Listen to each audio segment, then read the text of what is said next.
Buenos días, mis hermanos. Las gracias sean con ustedes. ¿Sabían ustedes que el cristianismo está creciendo vertiginosamente en nuestros días? Bueno, y eso lo sabemos si comparamos, por ejemplo, al islamismo, una de las terceras grandes religiones del mundo. Hay estadísticas que dicen que el islamismo está creciendo a 1,9% anual. Hay también otras estadísticas que arrojan cifras o por ciento sobre el mundo evangélico que está creciendo a un 2,6%. Y haciendo esta comparación, podemos ver entonces que el cristianismo, juntando solo con los evangélicos, está creciendo vertiginosamente. Ahora, este crecimiento se debe en gran medida a la expansión del evangelio en países como China, como Irán e Indonesia. Allí en estos países el evangelio está expandiéndose de una manera grandiosa. Ahora, nuestro país estima que el 6% de nuestra población es cristiano, es evangélica. Eso se traduce a unos 660,000 creyentes en todo nuestro país. Ahora, si comparamos esos 660,000 con los aproximadamente también 11 millones de cubanos en nuestra isla, veremos que hay una diferencia muy grande. Nos vamos a dar cuenta que todavía, aunque el evangelio se está expandiendo por todo el mundo, en nuestro país también hay necesidad de que el evangelio se expanda, de que el evangelio avance. Ahora bien, ¿cuál sería nuestra actitud o cuál debería ser nuestra actitud ante esta realidad? ¿Qué deberíamos nosotros hacer para que esta realidad en Cuba, en nuestra nación, pueda cambiar, pueda afectar y así el evangelio se pueda expandir? Bueno, la verdad que fundamenta nuestro sermón es la siguiente. El reino de Dios se expande únicamente con la proclamación de Jesucristo. Y en esta mañana vamos a ver dos aplicaciones que nos van a ayudar a que nuestra actitud sea afectada en cuanto a la expansión del reino de Dios. Así que les invito a leer Marcos capítulo 1, los versículos del 35 al 45. Levantándose muy de mañana, cuando todavía estaba oscuro, Jesús salió y fue a un lugar solitario y allí oraba. Y Simón y sus compañeros salieron a buscar a Jesús. Lo encontraron y le dijeron: todos te buscan. Jesús les respondió: vamos a otro lugar, a los pueblos vecinos, para que yo predique también allí, porque para eso he venido. Y fue por toda Galilea predicando en sus sinagogas y expulsando demonios. Un leproso vino rogando a Jesús y arrodillándose le dijo: si quieres, puedes limpiarme. Movido a compasión, extendió Jesús la mano, lo tocó y le dijo: quiero, sé limpio. Al instante la lepra lo dejó y quedó limpio. Entonces Jesús lo despidió enseguida, amonestándole severamente. Mira, le dijo, no digas nada a nadie, sino ve, muéstrate al sacerdote y ofrece por tu limpieza lo que Moisés ordenó para testimonio a ellos. Pero él, en cuanto salió, comenzó a proclamarlo abiertamente y a divulgar el hecho a tal punto que Jesús ya no podía entrar públicamente en ninguna ciudad, sino que se quedaba fuera en lugares despoblados y venían a él de todas partes. Oremos. Padre, gracias una vez más por tu palabra. Oramos para que podamos ser alimentados a través de ella, Señor. Para que podamos escuchar a Cristo de manera que tú seas exaltado y lleves tú toda gloria, Señor. Por Jesús. Amén. Así que, ¿qué es lo primero que veremos? Veremos en primer lugar que el reino de Dios se expande si somos consecuentes con el ejemplo de Cristo. Y eso lo vamos a ver en los versículos 35 al 39. Hemos visto anteriormente cómo Jesús, el Hijo de Dios, inicia su ministerio de predicación allí precisamente en Galilea. ¿Cuál era ese mensaje? Versículo 15. El tiempo se ha cumplido, el reino de Dios se ha acercado, arrepentíos y ¿qué cosa? Y creed en el evangelio. Ese es el mensaje que traía el Señor. Vimos también que ese mensaje tiene autoridad sobre los hombres, autoridad sobre el mal. Vemos a Jesús ordenando a los demonios callar, expulsando a los demonios. Todo esto provocó que la fama del Señor se extendiera por toda aquella región. Y Marcos nuevamente nos da el detalle en los versículos 33 y el 34, informándonos que un sábado por la noche, en la casa de la suegra de Pedro, no fue un sábado común y cualquiera, fue un sábado cargado de trabajo, cargado de ministerio, enseñando las escrituras, sanando enfermos, echando fuera demonios. Ahora nuestro texto comienza presentándonos una nueva escena. Y esta nueva escena, mis hermanos, no podemos desconectarla porque está ligada a lo que hemos visto anteriormente. Debemos entenderla de esta manera, como una secuencia de eventos. Aquí Jesús está en la casa de Pedro todavía, y después de esa noche, como había dicho anteriormente, de intenso trabajo, sin prácticamente descansar, vemos en el versículo 35 a Jesús levantándose muy temprano en la mañana, estando aún oscuro todavía, y fue a un lugar solitario, y allí oraba. Para Jesús, la oración es imprescindible en la expansión del reino. Mis hermanos, esto para nosotros es sumamente revelador. No solamente por esta verdad de que es imprescindible para Jesús la oración, sino que también nos enseña cuán necesaria era para el Señor la comunión y la relación con el Padre. El escritor de los Hebreos entendía muy bien esto y por eso expresa en el capítulo 5, versículos 7 al 8, Cristo, en los días de su carne, habiendo ofrecido oraciones y súplicas con gran clamor y lágrimas a aquel que lo podía librar de la muerte, fue oído a causa de su temor reverente. Aunque era hijo, aprendió obediencia por lo que padeció. El mismo Señor Jesucristo entiende que no puede lograr nada si no es con el fortalecimiento, si no es con la guía que únicamente procede del Padre. En Marcos encontramos varios eventos donde podemos encontrar al Señor en solitario orando. Uno de ellos es precisamente este. Otro lo podemos encontrar en Marcos capítulo 6, versículo 46.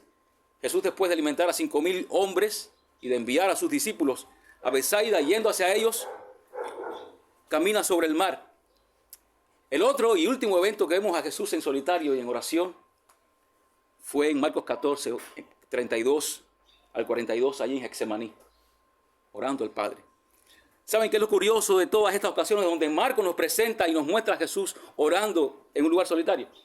Lo interesante es que en cada una de estas ocasiones Jesús debía enfrentar situaciones críticas, debía enfrentar situaciones puntuales. Y en nuestro texto, Jesús está por enfrentar un nuevo desafío, y eso lo vamos a ver un poco más adelante. Por eso es que Jesús es más que un mero ejemplo de oración. Jesús nos está diciendo que la única manera en la que podemos ser fortalecidos por el Señor, ¿saben? Es por medio de la comunión, es por medio de la relación con Él. Nos está diciendo que el reino de Dios no se puede expandir si no dependemos del fortalecimiento que el Señor nos da por medio de la oración. Oremos, mis hermanos, oremos porque necesitamos ser fortalecidos por el Señor a través de la oración. Saben, esto debe ser algo prioritario en nosotros y no algo opcional. No es una opción, es una necesidad que tenemos, mis hermanos. Con este anuncio que le estoy dando, al mismo tiempo quiero aclarar algo. Saben, la oración no se hace más poderosa. La oración no se hace más genuina por un horario en específico. ¿Qué quiero decir con esto? Bueno, yo he conocido a verdaderos creyentes, sinceros, que dicen, o que creen, que solo levantándose a las 5 de la mañana el Señor los va a escuchar. Incluso, he escuchado también creyentes que dicen ser más espirituales porque se levantan de madrugada. ¿Saben? No caigamos en esa superstición, mis hermanos. No caigamos allí porque Jesús oraba muy de mañana porque siempre estaba rodeado de multitudes, siempre estaba rodeado de gentes y él sabía que esa hora era la hora donde no iba a ser interrumpido para orar. No es que había algo sobrenatural a las 5 de la mañana, a las 3 de la mañana o a las 4 de la mañana. No es que había algo sobrenatural en el desierto. No, para nada. Pero bueno, si a ti te funciona a las 3 de la mañana, perfecto. Si te funciona a las 5 de la mañana, perfecto. Si te funciona a las 10 de la mañana, perfecto. ¿Sabes por qué? Porque es el único tiempo en el que puedes tener tu quietud, en el que puedes tener descanso. Y eso es bueno, mi hermano. Si te funciona así, ese tiempo de oración para la gloria de Dios, pues bien. Trata siempre que sea un lugar donde tú puedas retirarte, un lugar donde puedas estar aquietas o quieto con el Señor, donde puedas abrir tu corazón al Señor, donde no seas molestado por el bullicio o las interrupciones. ¿Saben? La enseñanza que Jesús nos está dando no es orar en un horario específico, sino depender del Padre en oración. Lo que Jesús nos está enseñando es a depender del Señor en oración. Entendamos, mis hermanos, que la oración también nos puede ayudar a prepararnos para la misión de la proclamación de Dios. Existen muchos obstáculos que nos pueden impedir expandir el reino de Dios. Muchos obstáculos existen. Por ejemplo, uno de ellos puede ser la carencia de un local, como en el caso nuestro. ¿Y cómo es eso? Quizás te pregunte, ¿pero cómo es eso? Bueno, sencillo. Esta carencia básica nos puede limitar a nosotros, pensando que lo prioritario es el local. Nos pueden venir pensamientos tales como, ¿para qué pensar en la extensión del Evangelio si todavía no tenemos ni baño prácticamente? ¿Cómo nos vamos a preocupar en la extensión del Evangelio si ni siquiera tenemos asientos cómodos para poder disfrutar de la adoración y escuchar el sermón? ¿Saben? Este tipo de reflexión nos puede desanimar y nos puede desorientar. Por eso es que necesitamos buscar al Señor en oración, mi hermano. No solamente para recibir comunión y fortaleza, sino también para recibir la guía, para recibir del Señor la claridad para lo que estamos nosotros llamados. Porque nuestra prioridad, mi hermano, no es disfrutar el confort de un templo. Nuestra prioridad es la extensión, es el avance del reino de Dios. Esa es nuestra prioridad. Claro que no está de más ni es malo tampoco, ¿no?, que tengamos un local con todas las cosas que necesitamos. Pero cuando eso llegue, mi hermano, vamos a verlo como un regalo de Dios, no como algo a lo que nosotros nos enfocamos única y exclusivamente. Así que, entre tanto, esperamos ansiosamente, porque sé que muchos de nosotros lo esperamos, que venga esta gracia de parte del Señor. Mientras eso viene, quiero animarte, mi hermano, a que proclames el Evangelio. Quiero, mi hermano, animarte a que ores para que el Señor nos permita enfocarnos en la expansión y en la proclamación del Evangelio. Necesitamos depender de Dios en oración para eso, mi hermano. No es algo que nosotros podamos procurar. El anuncio del Evangelio no es algo que nosotros podamos fabricar. Es algo que el verdadero creyente lo hace. Y el Señor lo pone y dispone en nuestro corazón. Y esto para Jesús, la prioridad de anunciar el Evangelio es algo que estaba claro. Era la prioridad número 1, hacer avanzar el reino de Dios. Y eso lo podemos notar con el contraste entre las prioridades de Pedro y de sus compañeros. Noten que Pedro en los versículos 36 al 37, después de buscar y de encontrar a Jesús en su lugar de oración, le dijo: todos te buscan. Es curioso, ¿saben por qué? Porque este verbo buscar, que se usa aquí en el versículo 36, significa rastrear, significa dar caza. ¿Pueden ustedes imaginarse o han visto alguna vez cómo se caza un jabalí? Bueno, nosotros no podemos tener esa experiencia vívida, ¿no? Claro. Pero sí hemos visto documentales quizás o algo en la televisión, cómo con perros, con cazadores, buscan a esa presa con vehemencia. Bueno, así mismo estaba buscando Pedro y los demás discípulos a Jesús, los estaban buscando. Este afán y ahínco por parte de los discípulos de buscar a Jesús muestran cuán importante era para ellos las multitudes.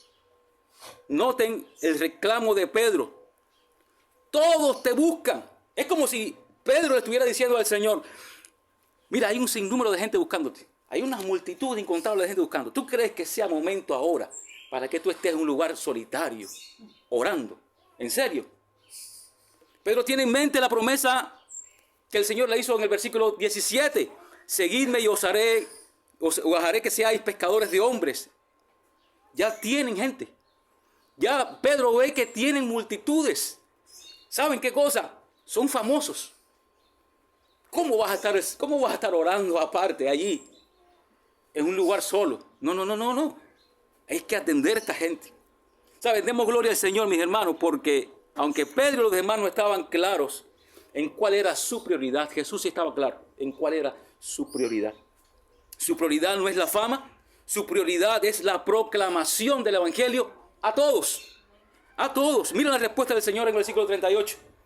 Jesús les respondió, vamos a otro lugar, a los pueblos vecinos, para que yo predique también allí. Ahora noten la última parte. Porque para eso, ¿qué cosa? Para eso he venido. He venido para proclamar el Evangelio.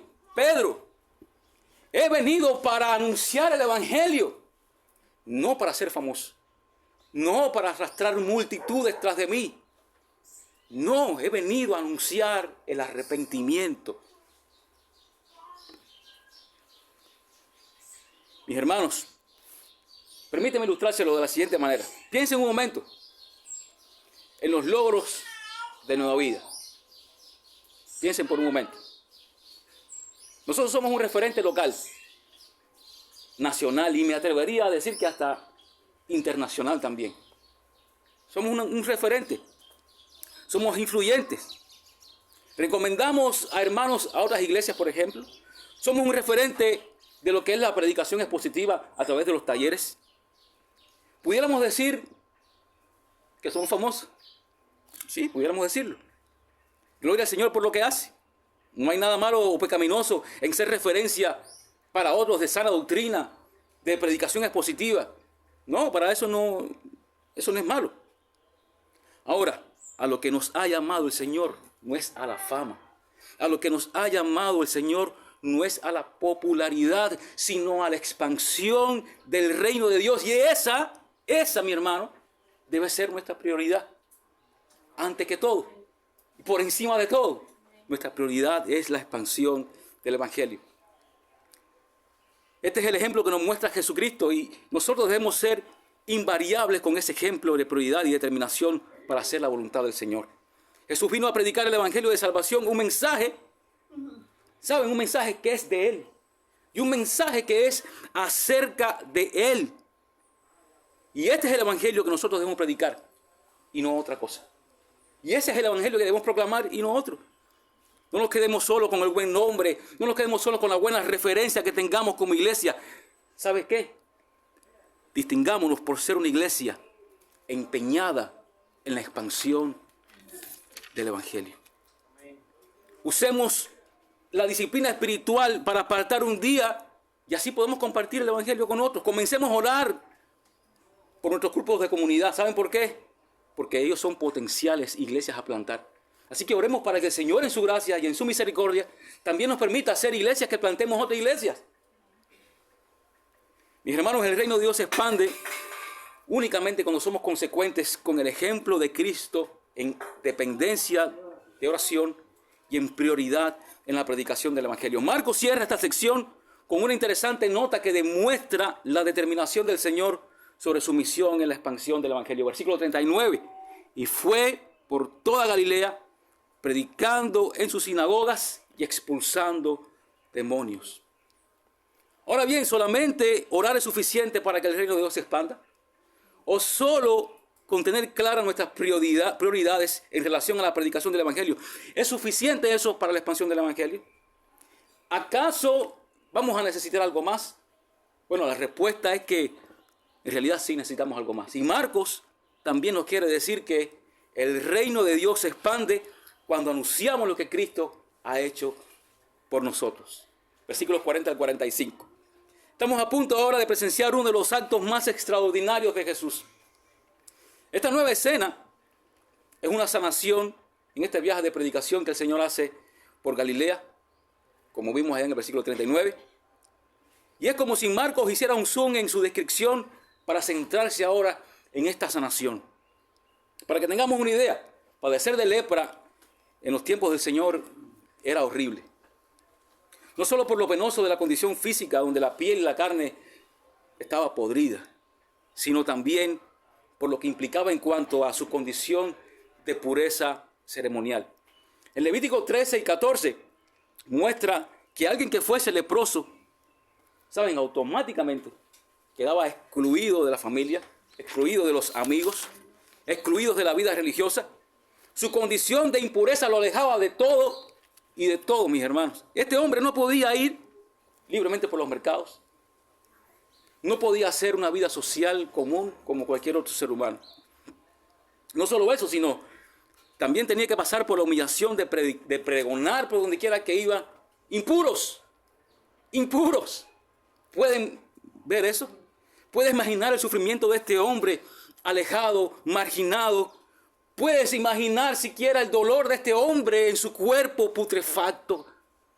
Bueno, este hombre impuro, este hombre inmundo por su enfermedad, hizo lo impensable. Rompió todos los protocolos y vino en un acto de fe con una petición a Jesús. Si quieres, puedes limpiarme. Es curioso porque este hombre no está añadiendo aquí una posibilidad. ¿Tú crees que puedas limpiarme? No, usa una determinación total.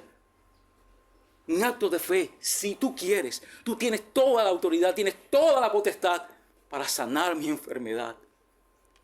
Ahora aquí nos pueden surgir muchas interrogantes que quizás algunos de aquellos que estaban presentes en esta escena se pudieron hacer también. Preguntas tales como, ¿de dónde este hombre conoce a Jesús? ¿Cómo sabe que Jesús tiene poder suficiente como para sanarlo? Recordemos que este hombre vive aislado, vive separado de la sociedad. No puede tener contacto con nadie. Bueno, la verdad es que yo no tengo la respuesta para eso. Ni Marco tampoco nos da la respuesta. No lo sabemos. Pero lo más probable es que este leproso haya escuchado de alguna manera las historias de sanación de Jesús.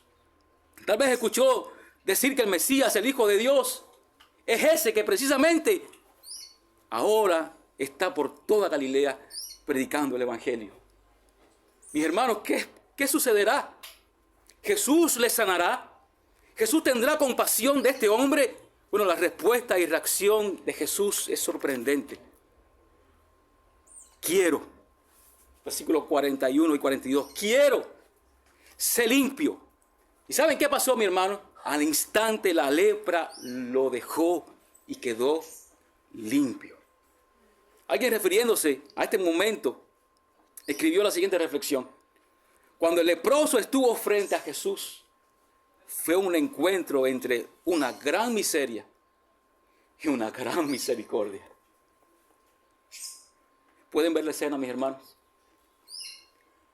¿Pueden ver la escena? El santo, el puro y divino Señor tocando con su mano sin mancha alguna la más vil y despreciable de la miseria humana frente a Él. Puedes imaginarte esa escena y aún más maravilloso todavía, el Hijo de Dios, el soberano, decreta, quiero, sé limpio. Y el mal desaparece. Y aquel que antes estaba sumido en la miseria, inmundo, separado, ahora es limpiado y ahora es restablecido a la comunión. Esto que vemos aquí, mis hermanos, es un cuadro maravilloso de la misericordia del Señor. La lepra es una imagen de lo que el pecado ocasiona en nuestras vidas. Así como el leproso, en Levíticos 13, 45 al 46, debía ser separado y apartado de la comunión, de la misma manera el pecador está separado de Dios. Escuchemos a Isaías 59, versículo 2. Vuestras iniquidades han hecho separación entre vosotros y vuestro Dios. Pero ahora, por medio de la fe en Cristo, el Señor proveyó un camino de salvación. Ahora, por los méritos de Cristo, quien compasivamente nos limpia, somos purificados ahora del pecado y somos acercados al Señor. Escucha lo que declara Efesios 2:13. Pero ahora en Cristo, vosotros que en otro tiempo estabais lejos, habéis sido acercados por la sangre de Cristo. Y eso, mis hermanos, esa verdad tan preciosa y esa verdad tan grandiosa, no la podemos callar. Eso mismo le sucedió también a Pedro y a Juan en Hechos 4:20, porque nosotros no podemos dejar de decir lo que hemos visto y oído. Cristo no solo nos limpia del pecado, sino que también nos perdona del pecado, nos perdona nuestro pecado. Y eso lo vamos a ver en predicaciones posteriores, en el capítulo 2, 1 al 12. Por consiguiente, es imposible, mi hermano, que podamos callar la obra de Cristo esa obra preciosa que el Señor ha hecho con nosotros y ha operado en nuestro favor. Es imposible que podamos callar eso. Y eso fue lo que le sucedió al leproso en nuestra historia.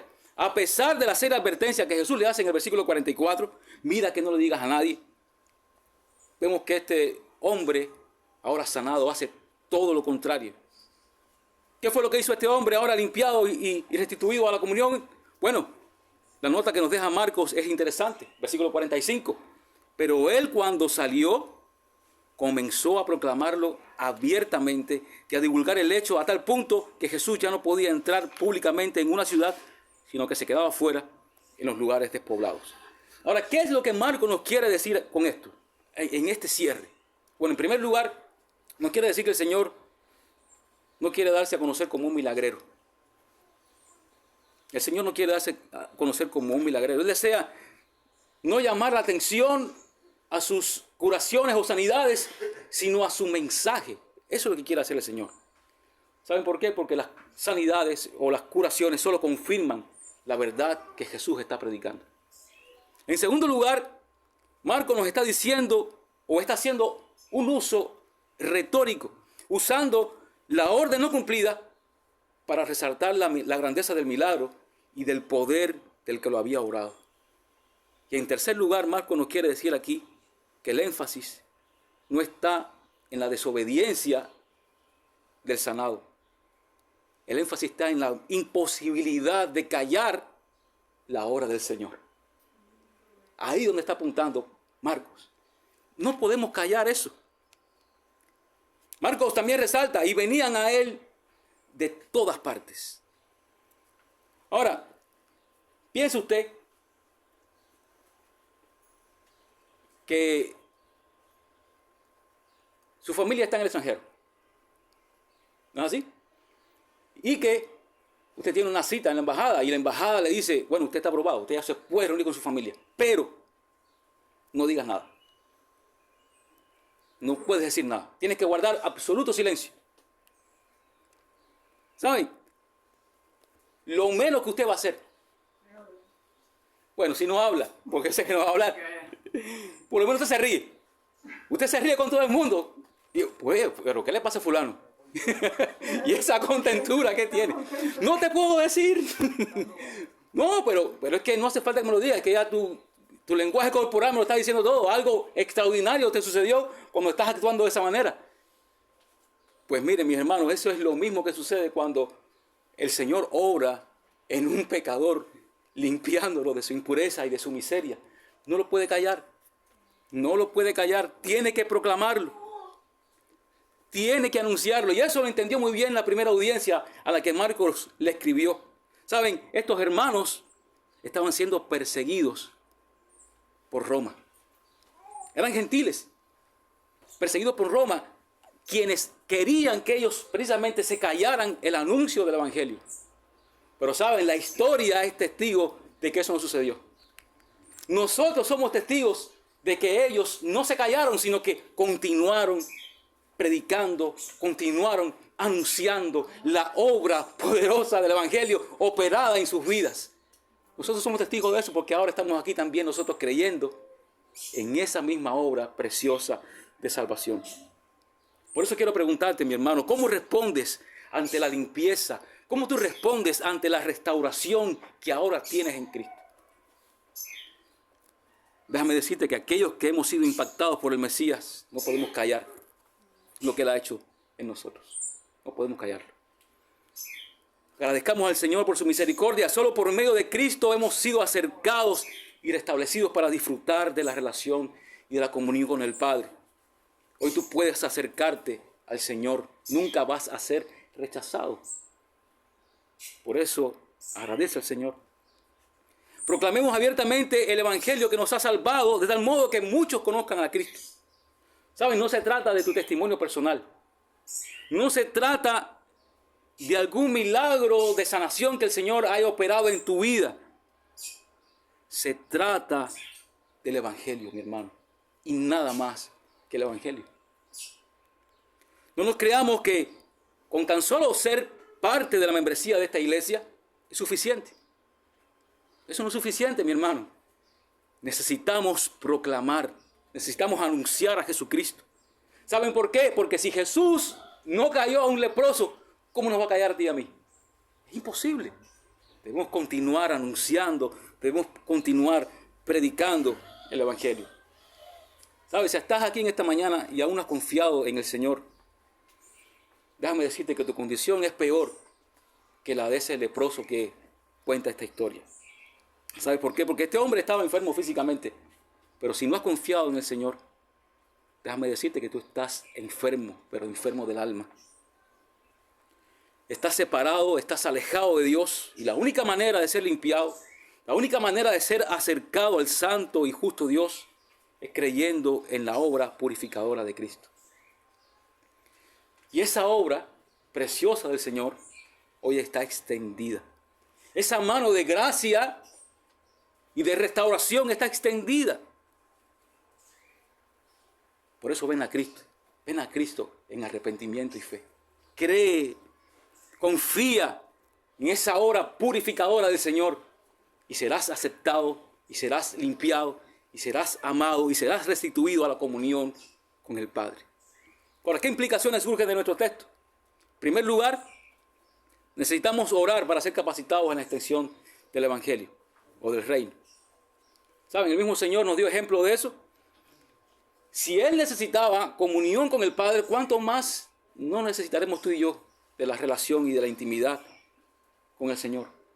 Si Cristo mismo fue ejemplo de dependencia al Padre en oración para el avance y la extensión del Evangelio, ¿cómo tú y yo no vamos a depender de eso en oración al Señor? En segundo lugar, nuestra prioridad, al igual que la del Señor, no puede ser otra cosa que la de predicar el Evangelio. ¿Saben? No queremos señalar con esto de que no creamos que el Señor pueda sanar a alguien. Y eso lo reafirmamos cada vez que predicamos sobre este asunto. No queremos significar eso, sino que tenemos claro que las sanaciones están subordinadas a la predicación del Evangelio. Y en tercer lugar, es imposible que callemos la obra del Señor en nosotros. Así que traigamos a los pies de Cristo a nuestros amigos, a nuestros familiares, a nuestros conocidos. No callemos lo que hemos visto, no callemos lo que hemos oído del Señor. Concluyo.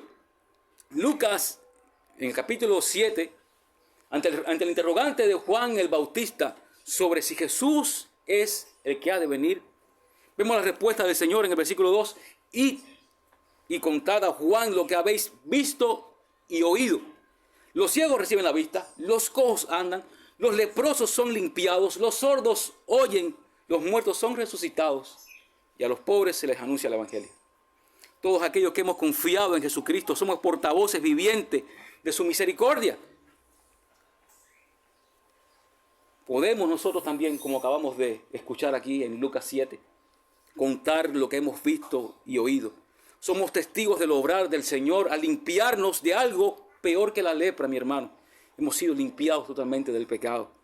Nuestra actitud no debe ser de callarnos, sino de hablar, dar a conocer a Cristo, porque el reino de Dios se expande si somos consecuentes con el ejemplo de Cristo.